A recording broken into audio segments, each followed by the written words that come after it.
ఇప్పటివరకు నా మీద కానీ ఆర్ రోజా గారి మీద కానీ మీరు చేస్తున్నటువంటి ట్రోల్స్ కానీ మీరు అంటున్నటువంటి మాటలు కానీ ఇవన్నీ ఏంటంటే చేసే వాళ్ళకి ధైర్యం, మనోళ్ళు ఉన్నారు చూసుకుంటారులే అనేటువంటి ఒక ధైర్యం. ఆ ధైర్యాన్ని ఇస్తుంది మీరు కాదా అండి? ఆ ధైర్యాన్ని ఇస్తుంది మీరు కాదా అని అడుగుతున్నా నేను. ఇలా ట్రోల్స్ చేసే వాళ్ళకైనా, ఇలా సైబర్ క్రైమ్లు చేసే వాళ్ళకైనా, లేదా మహిళల మీద, బాలికల మీద, చిన్నారుల మీద ఇలా అత్యాచారాలు అఘాయిత్యాలు చేసే వాళ్ళకైనా, హత్య చేసే వాళ్ళకైనా ధైర్యాలు ఇస్తోంది మీరు కాదా? మొట్టమొదటిసారి ఒక్కళ్ళు తప్పు చేయగానే ఇమీడియట్ గా యాక్షన్ తీసుకుంటే రెండో తప్పు జరగదు కదా. మీరు ఎందుకు తీసుకోవట్లేదు? అంటే మీ పార్టీ నాయకులు అందులో ఇన్వాల్వ్ అయి ఉన్నారనా? దీనికి ఖచ్చితంగా సమాధానం చెప్పాలండి. కూటమి ప్రభుత్వం దీనికి ఖచ్చితంగా సమాధానం చెప్పాలి. మీరు అధికారంలోకి వచ్చింది ఎందుకు? మహిళల్ని కాపాడాల్సిన బాధ్యత మీ మీద లేదా? చిన్నపిల్లల్ని కాపాడాల్సిన బాధ్యత మీ మీద లేదా? ఇలాంటి రాబందులు, క్రూరముగాల నుంచి కాపాడే ధర్మం మీది కాదా? చెప్పండి.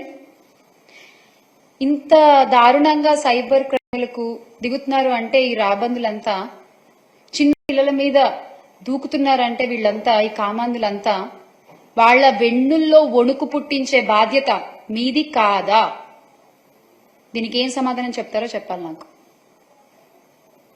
I will be waiting.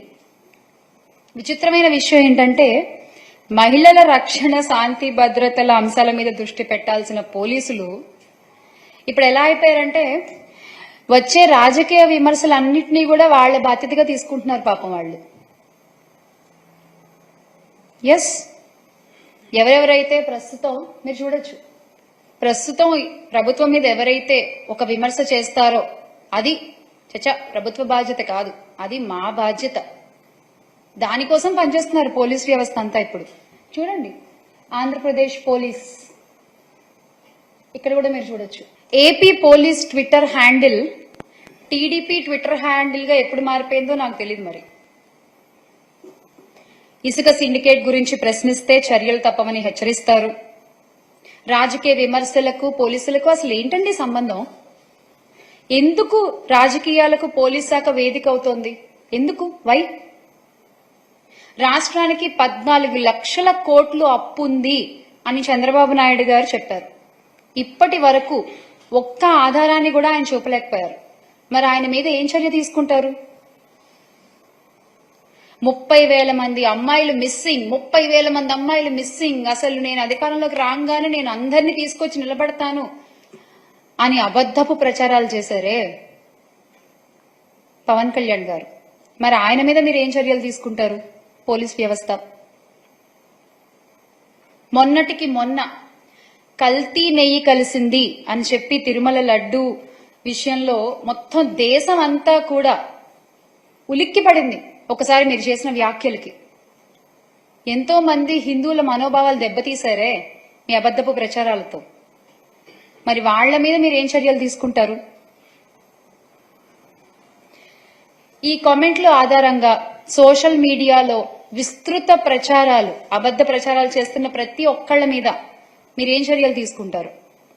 నా మీదనే ఇంత నీచ కామెంట్లు, ఇంత అబద్ధ ప్రచారాలు చేస్తున్న వాళ్ళ మీద మీరు ఏం చర్యలు తీసుకుంటారు? చెప్పండి, తెలియాలి నాకు. అంటే మీరు అనుకుంటూ ఉండొచ్చు, కొంచెం వీళ్ళని ఇబ్బంది పెడితే, కొంచెం నొక్కి పెడితే ఏముంది, భయపడి వెళ్ళిపోతారులే అని మీరు అనుకుంటుండొచ్చు. మీరు మమ్మల్ని ఎంత మానసికంగా దెబ్బతీయాలి అనుకున్నా మేము వెనక్కి తగ్గం. చేశారు, మీకు చేతనైనంత చేశారు. ఇండస్ట్రీలో ఒక పని లేకుండా చేశారు, పర్వాలేదు, నిలబడి తట్టుకునే శక్తి నాకుంది. ఇలా ట్రోల్స్ చేస్తారా, ఇలా భయపడతారా? అడ్డుకునే ధైర్యం నాకుంది, నిలబడి పోరాడే ధైర్యం మాకుంది. మా పార్టీలో ఉన్న మహిళా నేతలపై మీరు ఎంత అసభ్యకరంగా మాట్లాడినా, మమ్మల్ని ఎంత కృంగదీయాలని చూసినా వెనకడుగు వేసే ప్రసక్తి లేదు.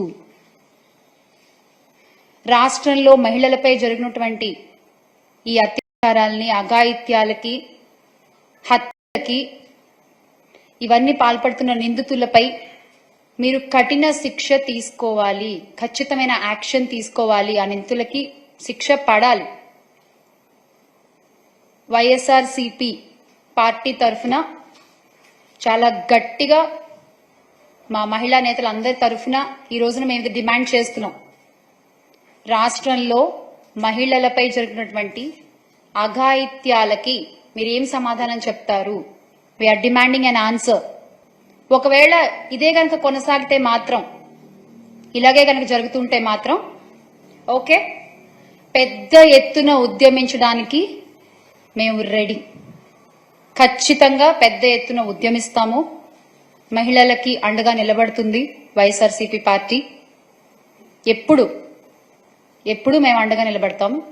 అసలైన మహిళా శక్తి ఏంటో అవసరం వచ్చినప్పుడు ఖచ్చితంగా మీకు చూపిస్తాం.